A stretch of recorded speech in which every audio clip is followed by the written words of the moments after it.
A topic that's become more and more controversial over the past years, and especially now in 2022, is that the idea that being obese or not living a healthy lifestyle is okay because it's people's choices, and the idea of this cancel culture that oh, you don't accept me because of this or that uh, is not allowed.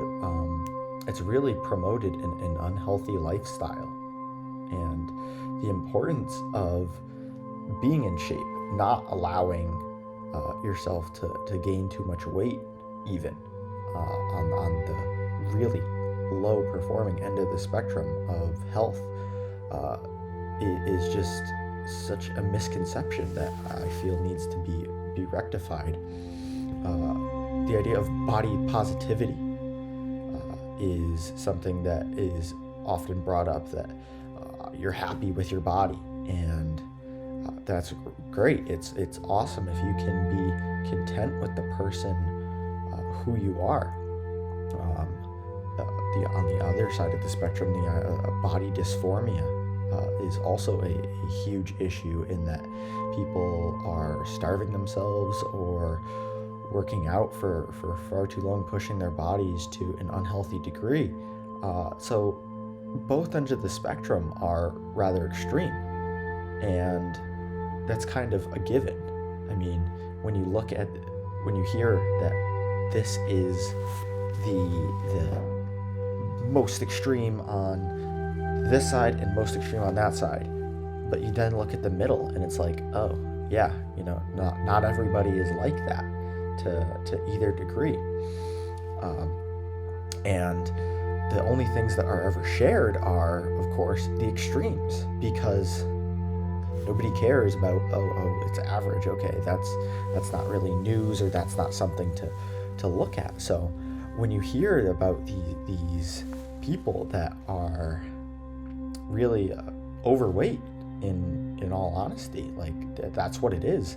They're unable to perform certain physical things. They need help to do stuff, and it's not healthy. In the future, probably the largest issue that will face humanity is that people are too obese, that there's too much food because we're producing too much for a population that's growing, and it just exponentially is increasing. And what that really shows is that there's a need to be healthy and to work out, to promote a healthy body, because it's not just like, we can intellectually be superior than other species as a human race I'm referring to right now. The human race can succeed and thrive and be successful because of our minds are exclusive. That's just not the case. There's a profound connection between the physical and the mental. If you are physically out of shape, or you're just not healthy, it's going to affect your mind. Like if you don't eat breakfast, or you don't eat for an extended period of time, your mental faculties are just going to deteriorate exponentially. It's really astounding to see when you are asked to take a test or do something. There's plenty of peer-reviewed studies about this online that you can find, but just eating something, getting carbohydrates and sugar, is going to help you metabolically, and then subsequently your body's not in that fight or flight mindset. The metaphorical mindset of the body is very important. If you're having to be under stress or strain and having to worry about these other things physically, your mind is not going to be able to focus on the higher levels of thinking. Like, just if you're feeling like anxiety or stress or something, try. Of course, we looked at the body dysphoria, like not eating. Try exercising. Go outside. Go for a run. Go work out. It's very powerful to do, and it's so often met with just this great, profound resistance by people. because it seems like, oh, okay, so it's just short-term discomfort for long-term gain.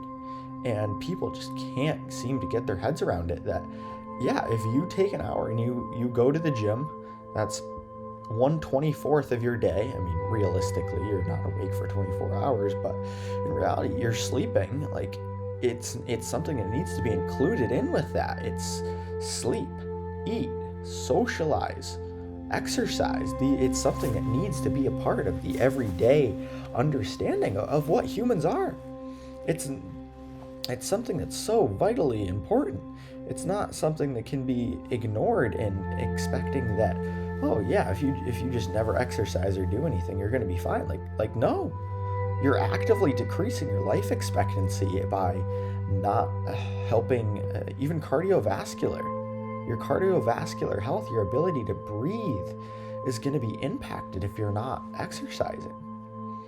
And this is on a very, very basic level. This is looking at, of course, the extremes, but even if you look at the medium, about the median of people exercising and things such as that, like, it's so beneficial for not just the physical well-being, but the mental well-being as well. You look at somebody who is really athletic and is trying to find a job or something, like, they're probably going to be perceived as somebody with more energy, somebody who is more willing to be in discomfort, to work harder than somebody who is in a very copacetic lifestyle, who doesn't push themselves, who doesn't work hard, or is just not comfortable being in challenging situations. And it really is like, well, what's the debate? Why would you ever want to choose somebody who is less than somebody else? Skill-wise, of course. It just seems like if somebody's missing a skill, because it is a skill, a skill is something that can be trained. And the skill of resiliency mentally is something that comes from working out, from exercising. And if you just simply are avoiding it for the short-term happiness of, oh yeah, now I can rest, this is really great, like, you're doing your body and your mind a disservice. It's really vitally important that as intellectual beings, the human race, we are very intellectual beings, but we're also physical beings. Like, we can't just be a brain suspended in some sort of facility with just nutrients being pumped into our bodies. We need that physical activity, which physiologically changes the makeup of our brains and how we think and how we act. Like, not having an exercise routine or not doing any of that is, in essence, like shutting yourself in a black room and expecting you to learn more. Like, there's no light, there's nothing, you're totally isolated. And when you are isolated like that, like, what can you expect to learn? There's a whole world outside of that room. And it's really something that needs to be explored, especially by people who are so ultimately resistant to it. And of course, on the other end, it needs to be a balance. It can't be that, oh, everybody has to be a bodybuilder, totally focused on their image, and it can't be that everybody is just totally happy with what they are and never thinks that, oh, this is not healthy. You need to have a balance, because I guarantee it's going to be so beneficial for you if you start working out, you continue to work out, or do anything. Just exercise. Get out and go out, because that is really how you're going to see a dramatic improvement in your life when you start putting attention into this.